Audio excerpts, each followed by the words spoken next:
Our next session, Sustaining High-Impact Investments, the District Lens on Academic Recovery, will focus on how 2 districts are using ESSER funding to meet the needs of schools and students, boost academic achievement, and they'll also share their plans to sustain these initiatives. I would like to introduce, to my left, immediate left, Adam Kunz, Assistant Superintendent of the St. Paul Public Schools. Prior to his time as Assistant Superintendent, he was the Director of Digital and Alternative Education. Dr. Kunz believes in the power and value of alternative education's ability to provide new, different, and creative modes of reteaching and learning for students. To his left is Andrew Strope, the Deputy Superintendent of the Indianapolis Public Schools. Andrew oversees the implementation of IPS's Strategic Plan 2025, as well as leading the digital strategy, racial equity, portfolio, and external affairs teams. Andrew most recently served as the Chief of Staff for IPS and has been responsible for overseeing and aligning critical district administrative functions, processes, and strategic projects under the direction from the Superintendent, Dr. Alicia Johnson. This session will be moderated by Beth Hawkins, Senior Writer and National Correspondent at the 74 Million, where she writes about a variety of topics, including equity in education, innovative schools, children with disabilities, and LGBTQ students.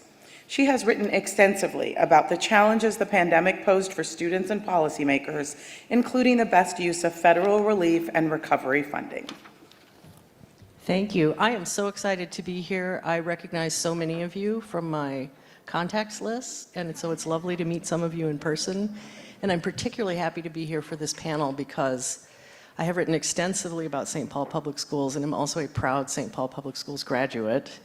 And I can tell you that stories of success and how we did it stories fly off our shelves. So I'm certain that whoever's in our live streaming audience, as well as those of you in the room, are going to go home with some actionable ideas. I did a little snooping. Andrew, you are a former middle school math teacher. Andrew, you are a former middle school math teacher. So no surprise, they put a math teacher in charge of the data, correct? Okay. And Adam, now that I've got my bearings on the stage, your grandfather taught in St. Paul schools, correct? Actually, both my parents did, yes. Both your parents did. All right, well, they maybe add up to a grandparent. My perception, what I see in the materials that we've been looking at for the last week as we prepared for this, is that there are 3 broad conceptual buckets where both of these districts landed organically on things that are working really well and that are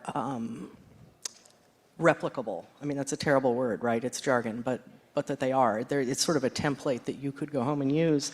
The first one I tend to think of as snatching opportunity from the jaws of disenrollment, that there were some postponed, painful, difficult decisions that had to do with consolidation and alignment, and that both school systems used that moment to think about ways in which to make sure that the programming that was in the best buildings was the most rigorous, the most equitably distributed, and had evidence of effectiveness and return on investment. The second thing that I see in the materials that we've been looking at is that they're not afraid to iterate. The perfect was not the enemy of the good, and the collection of real-time data allowed strategies to be refined, doubled down on, or let go as they proved to be effective or less effective. And that both strategies contemplated the fact that the resources were finite, that it was a huge amount of money that brought opportunities, but also a challenge of what do we do to make these programs sustainable. And Indianapolis spent $50 million, almost $50 million of its $140 million of the third tranche of ESSER funding on academic supports, which is, I can tell you, having looked at the records, that's a large amount of money to have spent on that. $8 million on engagement. We're going to talk about tutoring and instructional materials. The district saw up to 10-point gains and had some of the smallest initial losses in the entire state of Indiana. The Harvard Center for Education Policy Research recently called Indianapolis District a bright spot. The losses were a third the size of those in similarly profiled districts. And we're going to see some data on return, how to look at your return on investment, how to make that something that everybody can comprehend. And Andrew, why don't you go ahead and then I'll tee up Adam when you're done. Great, yeah, thank you, Beth, and good afternoon, everyone. Can you all hear me? Make sure, great. Middle school math teacher, I'll shout if I need to. Appreciate the opportunity. Thank you to CCSSO and the broader coalition for the opportunity to tell a little bit about the Indianapolis story. And so I've got a few slides here. I'm going to track through them pretty quickly because Beth already hit on a few of the topics. But really, once you walking away from here today with thinking about three things. One, how we've leveraged our investments in alignment with a plan. As Beth said, we are seeing some initial results that are setting us apart a little bit from a state and national perspective, obviously still with a lot of work to do. And then I'm going to spend the most time talking about how we've leveraged ESSER to launch a multi-year reorganization plan aimed at providing a more robust student experience for all students, which we believe will continue to drive student outcomes while also trying to address long-term sustainability. And so I want to ground us in who we are as IPS, so some wonderful photos here of the students that we serve. That is our superintendent, Dr. Johnson. In the middle there, we have been very fortunate to have, I think she's been superintendent about 6 years now, so sustained leadership over the course of the pandemic, which is obviously incredibly important.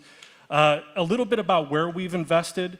So we go to our board quarterly to give updates on how ESSER is going. And so we built this pyramid a couple of years ago to really articulate how we are thinking about ESSER investments. And so an alignment with the federal priorities, our board goals and strategic plans. So as you can see on here, most important, day one was keep schools open and safe. So a lot of our initial funding or investments went there, increasing in-person attendance and enrollment.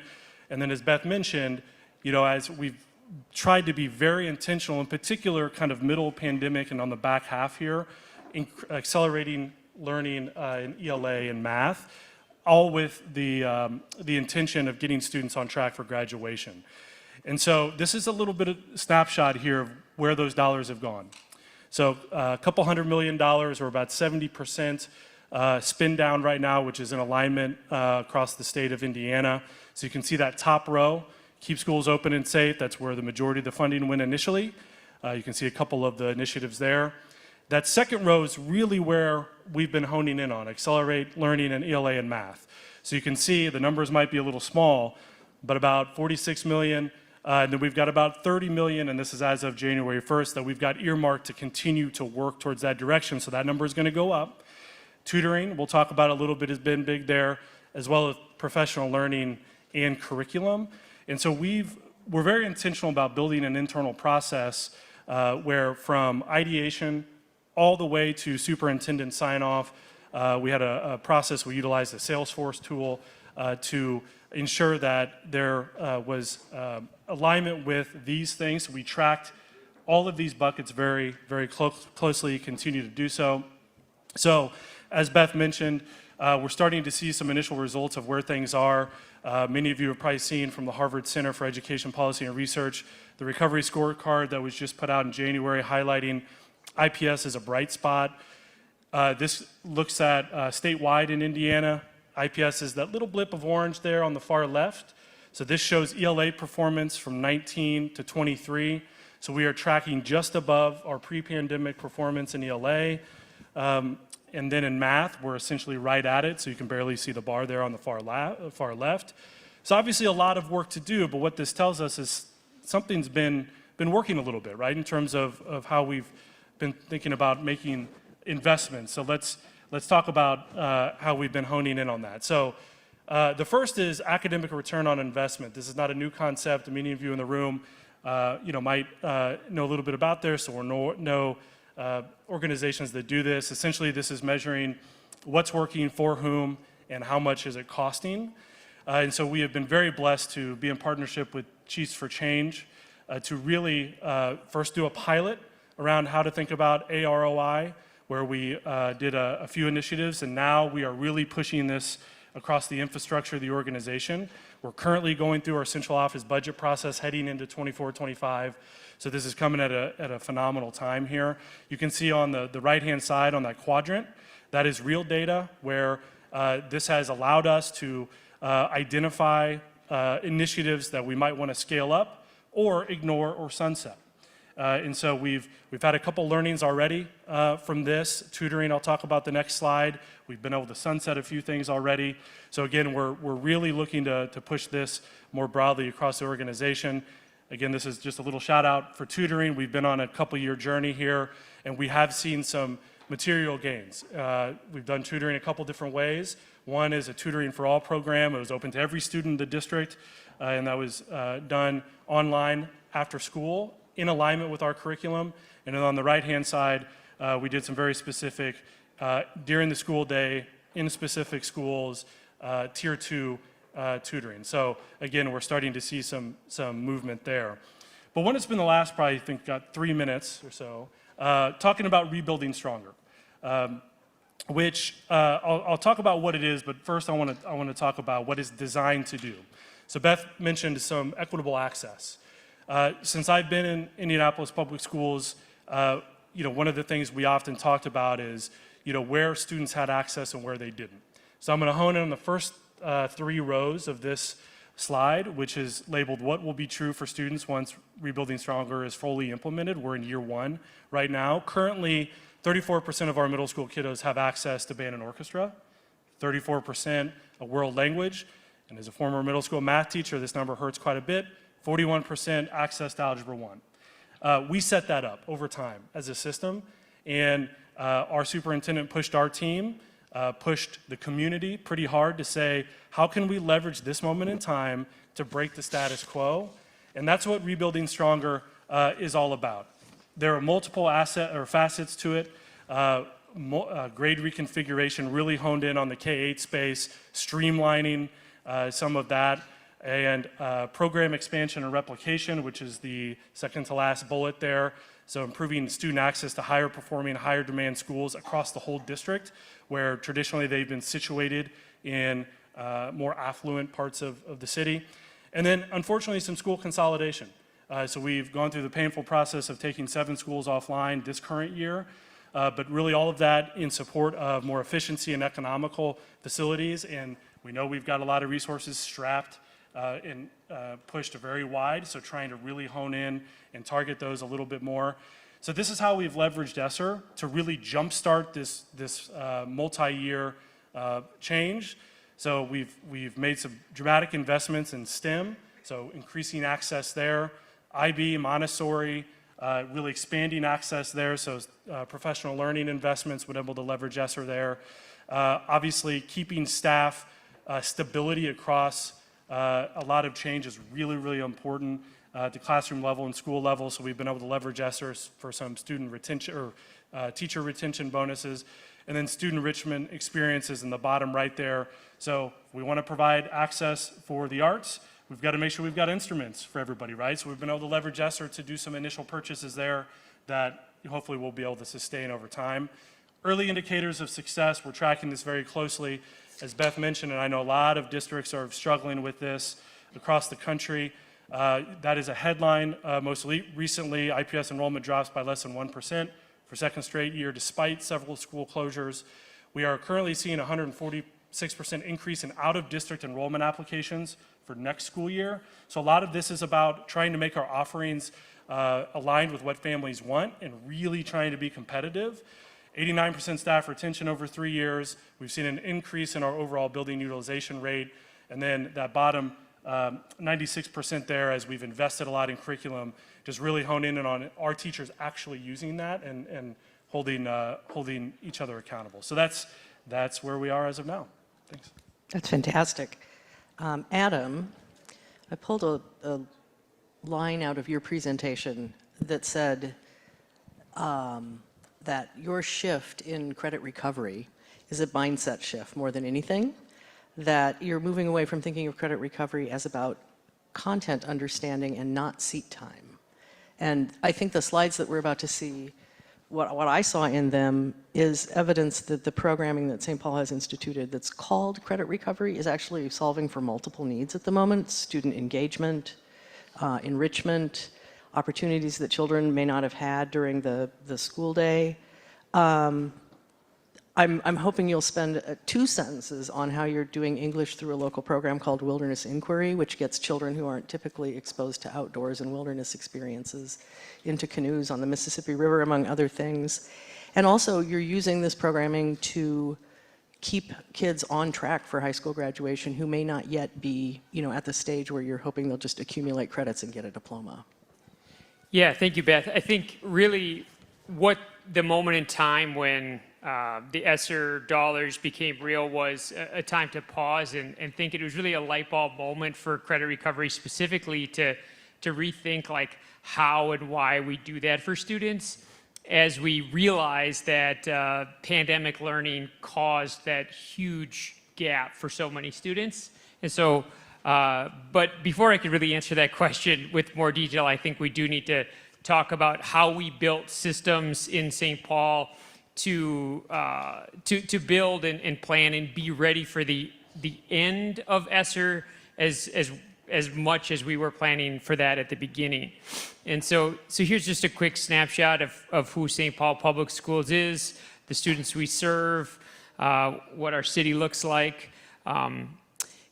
So really the part of ESSER I want to talk about and target here is that third wave of ESSER that we targeted specifically mostly toward our students and our schools directly in that academic recovery portion. And so through the leadership of Dr. Joe Gothard, we went to our community and went specifically to like, what do we need to make the most out of this unbelievable opportunity?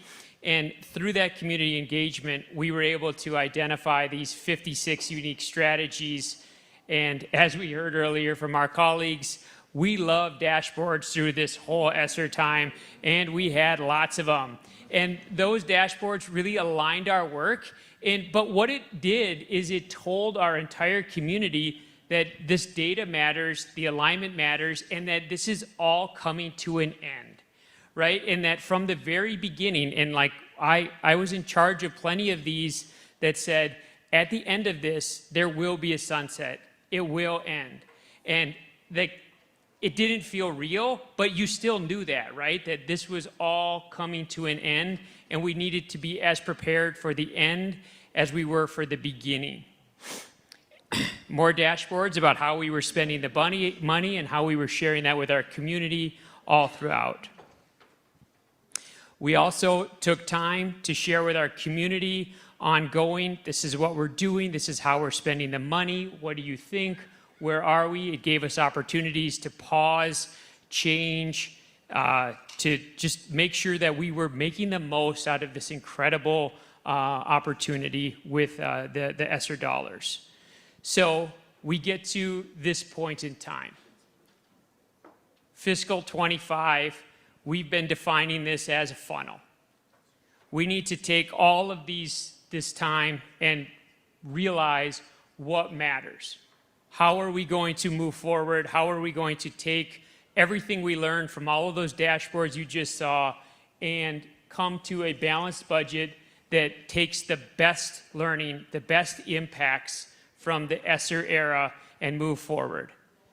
Because we did all of that community engagement, we were able to take from our community these 3 priorities: literacy, respectful and reflective schools, safety, and sense of belonging.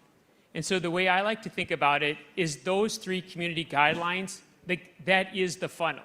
Like those are the guide rails or the sides of the funnel that then, that then define what needs to come through and come out the bottom of our funnel and what we will choose to continue to fund after ESSER. And so what we call that is start, stop, and sustain. And from those initial decisions, it's not easy, but with those clear guide rails, with the clear communication, we at least are clear about who's making the, like what the decisions are and why we came to them. The two examples that I want to talk about are our WIN literacy program. So that's our kind of second scoop aligned with the science of reading, and then our credit recovery support.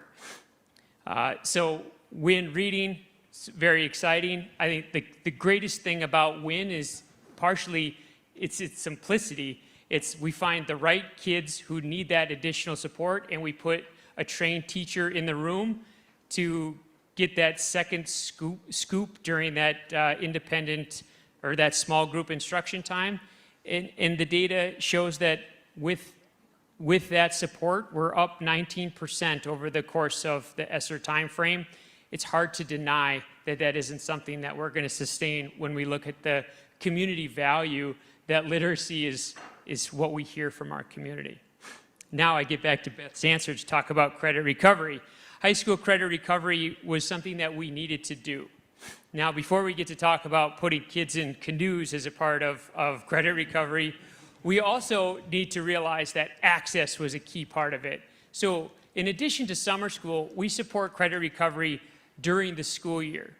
And we took the best parts of pandemic learning, which was like, hey, we know how to teach kids when they're not sitting right next to us now.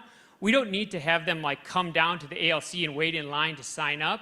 And we built structures, and we invested in teachers, and we invested in curriculum, and we kind of cleared the pathway to say to students, we have access to every core class every quarter. And with that mantra, we were able to have these 5x times opportunity gains during the school year credit recovery through this opportunity. And this is something we absolutely will sustain. Now, this is kind of that light bulb moment. Summer school in St. Paul for our K-8 targeted services students has looked like this forever, right? These are our elementary and our middle school kids climbing rocks, in canoes, exploring nature, learning like culinary. Like, it's like, well, they turn 9th grade and they don't do well in school. Why do we say now you need to just sit in the chair and spend your whole day like waiting? Like, I don't know why it took a pandemic for that light bulb to go off, but it did. And so this is what experiential credit recovery looks like for high school students. So in the upper left-hand corner is our partnership with Wilderness Inquiry. We call it Adventure in the City. St. Paul and Minneapolis are known as like wonderful park cities. So this is like literally right down the road from some of our schools, and the students get to spend a week of 5-day field trips all day out there, and they'll get to do, depending on the actual teacher in the course, a specific credit recovery credit based on what they learn. We do a welding experience. We have welding labs in our high schools where the kids will get to have exposure to that, culinary, construction. And it was just that moment in time, those resources to build something that was kind of right in our face all along, but we just didn't see it because, the structure, you just get stuck in the rotation of every year. And this is something that will keep going year in and year out now that it's built. So access opportunity is credit recovery in St. Paul now. Thank you. That's how we will sustain and move forward in St. Paul. So let's circle right back to the start of your presentation. I'm just going to mention one more detail. Adam should have bragged on himself a little bit more, or his district a little bit more, when the literacy program was a thing where the district was willing to revisit its initial plan the second they saw what was working, why it was working, and where it was working, and to move ESSER money from other things that were not so promising. So, and they have done that several times. So I feel like part of the secret sauce is creating a nimble culture where you don't wait for 2 evaluation cycles to start making adjustments. Yeah, WIN is something we do in the middle school too. It's structured a little bit differently. It's focused on students who have a little bit different need set, are still working on some of those phonics skills, but that was kind of that turning the dial as we're going to make sure we're targeting the students who are in most need of what services we can provide and impact learning right now. Thanks. So then I'm going to ask you, when you said that you started thinking about the sunsetting of the money on day one, Yep. can you give us 2 minutes or less on exactly what that means now that we're at the end? Sure. So what I meant is that as a designer of any of these 56 programs, it was clear from you at the very onset that you needed to plan your ending, and there was no safety net, there was no plan for that. As we're going into fiscal 25, start, stop, sustain, as I talked about here, is the system that we're thinking about that. And the realization that the alignment of everything that we're funding for next year is going to be aligned to one of those 3 priorities. And that is the work that is literally happening right now. On the plane out here yesterday, listening to the board meeting, is talking about how we're going to get to a balanced budget through those 3 priorities. And then in Indianapolis, you showed us some slides that looked at how you would consider the data. Is this clear? Is it comprehensible? I'm assuming that part of what underlies that is, can we communicate this to our stakeholders, our community? Do you want to talk about how you approach sustainability? Yeah, that's, and I actually love this slide right here. This is not an IPS slide, but I'll jump off of it. So we very similarly ran multiple town halls kind of throughout, at the start of ESSER, throughout ESSER, very clear from day one, these funds are not sustainable.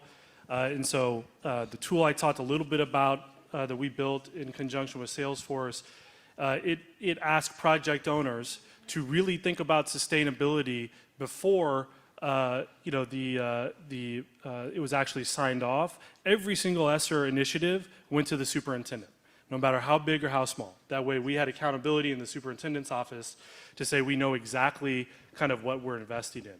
And then, as it relates to how we're thinking about the transparency of what to pull back, that was a really big part of the Rebuilding Stronger campaign, which is to say we are going to have some things like tutoring that we are seeing that's starting to pay off a little bit, right? And so, one, how do we tell our story to our community, but also we've got a great philanthropic community in Indianapolis.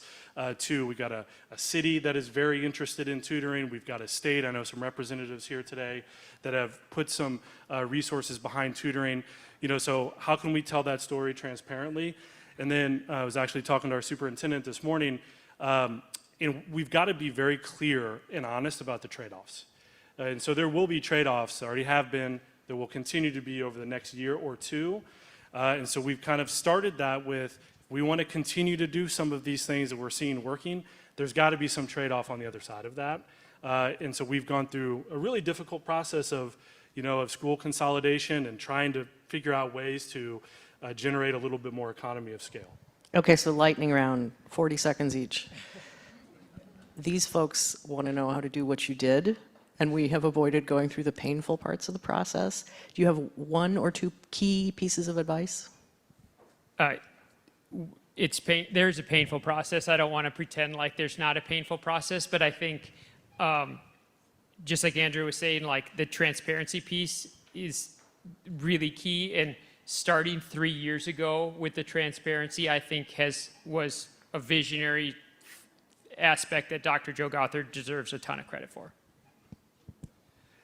Yeah, I don't know how helpful this is going to be, but I heard this the other day, so I'm going to repeat it. You have to confront the brutal facts without losing hope. So a lot of what we have talked about over the last couple of years in Indianapolis is confronting those brutal facts, the transparency of putting the data out there that you saw on that slide, that 30% of our middle school kiddos have access to band and orchestra. And if I were to show you a map of Indianapolis, where it's almost 100%, on the north side where it's more affluent. So we had to confront those brutal facts and have honest conversations about them. And that didn't make the decisions any easier. We held over 100 public meetings over the past year and a half with communities as we were looking to start to transition some things. And so, you know, I think I heard that last week. You got to confront it, but never lose hope. You know, is something that that we'll continue to think a lot about. So I'm going home with great story ideas, and I'm going to beat you all to the punch, just fair warning. This has been fantastic. It's so exciting to get to share some time with you, and I hope you all found this worthwhile. Thank you for coming.